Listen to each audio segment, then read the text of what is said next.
Hey, what's up, everyone? This is the Real G Money Sports Talk Football Show, Week 13 picks versus spread. On the year, I'm 55% overall. It's not too great, but if you want to win money, then you want to go and select from my top 3 picks every week. I'm 74% on the year. That's 3 out of 4. And I'm 71% in my over-under picks on the year. So if you combine those, you're going to win more times than you're not. You can win some money overall. Thursday night, Philadelphia at Seattle. Philadelphia -2.5. It looks like Vince Young is going to start again for the Eagles this week.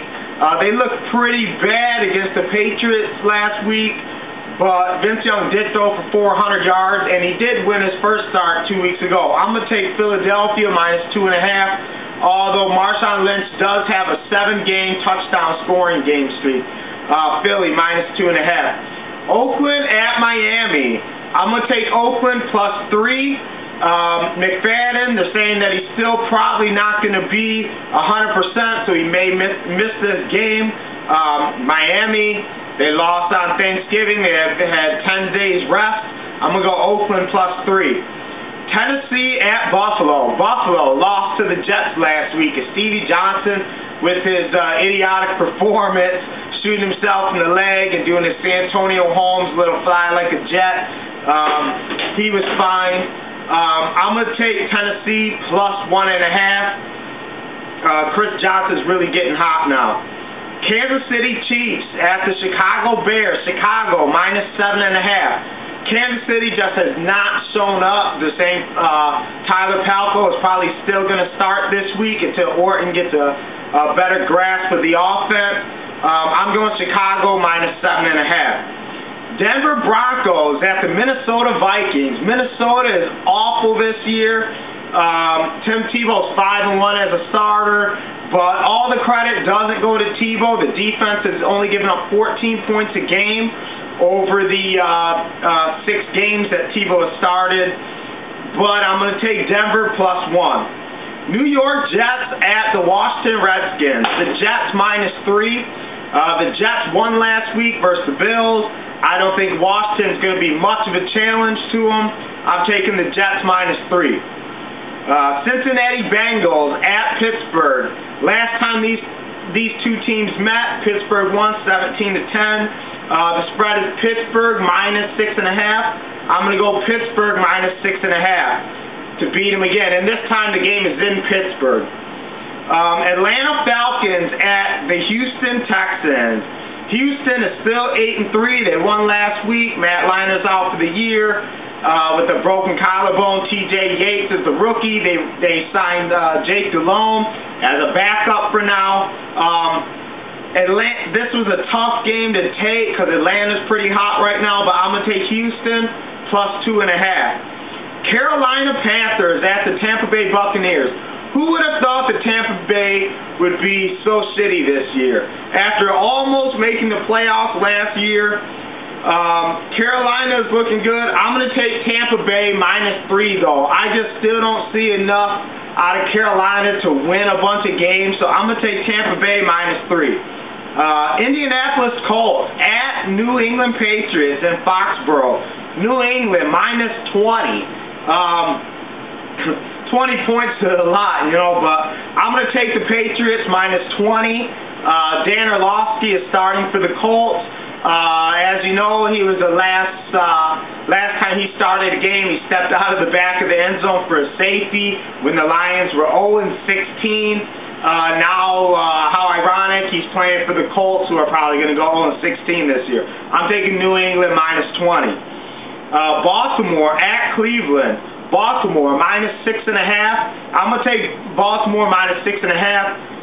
They're looking good, even though they lose some games that they shouldn't be losing, like to Jacksonville or Seattle. I'm going to take Baltimore at Cleveland. Baltimore -6.5. Dallas in the Thanksgiving game winner kick by Bailey. They squeak it out versus the Dolphins. Arizona isn't too good except Patrick Peterson. He's a beast at the punt returns. He's already tied an NFL record for 4 in a season. I'm going to take Dallas -4.5. It just seems pretty easy. Romo's playing good. Some of their players are coming back from injury. I think Miles Austin. Dallas -4.5. Green Bay at the Giants. Green Bay -7, and I've seen this flip-flop between 7 and 9 points. I'm going to go with Green Bay -7. Green Bay -7, that's also going to be my pick. The Giants are still without Ahmad Bradshaw. Eli Manning is still playing at a Pro Bowl level, but their defense has really faltered the last few weeks.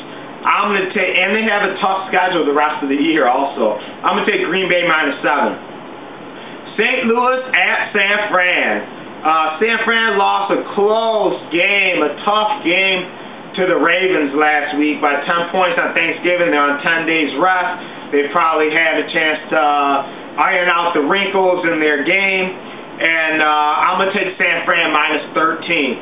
Detroit at New Orleans. Without Ndamukong Suh, Drew Brees, like I said, he was going to have a big Thanksgiving Day game, and he did, or Thanksgiving weekend game, and he did. I'm going to take New Orleans -8.5 over Detroit.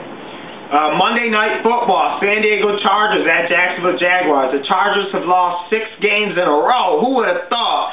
But Jacksonville, they fired Jack Del Rio this week. Blaine Gabbert is still going to be their starter. But Jacksonville just cannot score. I'm going to take San Diego -2.5. My 2 over-under, I'm going to do 2 over-under games every week now. I'm just going to boost it up a little bit so we can get a few more in there.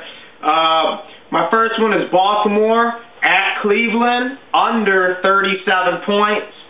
My second over-under is St. Louis at San Francisco, under 37.5.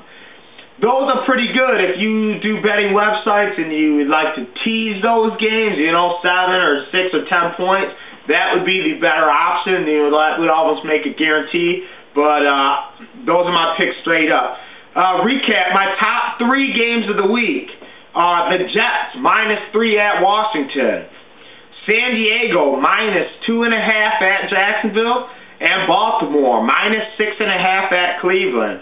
I got 3 college games also for you this week. I've been doing pretty good on those picks. I'm going to take Houston on Thursday, playing in their bowl game against Southern Mississippi. Houston, -14 is my pick. LSU, they've been just destroying everybody, and I don't see Georgia being any different. I'm going to take LSU -14 against Georgia, and this game is actually in Georgia. I don't know exactly. I think it's actually Atlanta, Georgia. And then this one just seems like it should be automatic. New Mexico, +49 points. Yes, you heard me. New Mexico, +49 points against Boise State. I'm taking New Mexico +49. All they got to do is score once or twice and stop Boise once, and that's 49. It's too easy to take. Everybody, week 13. Have a good week. See you next week.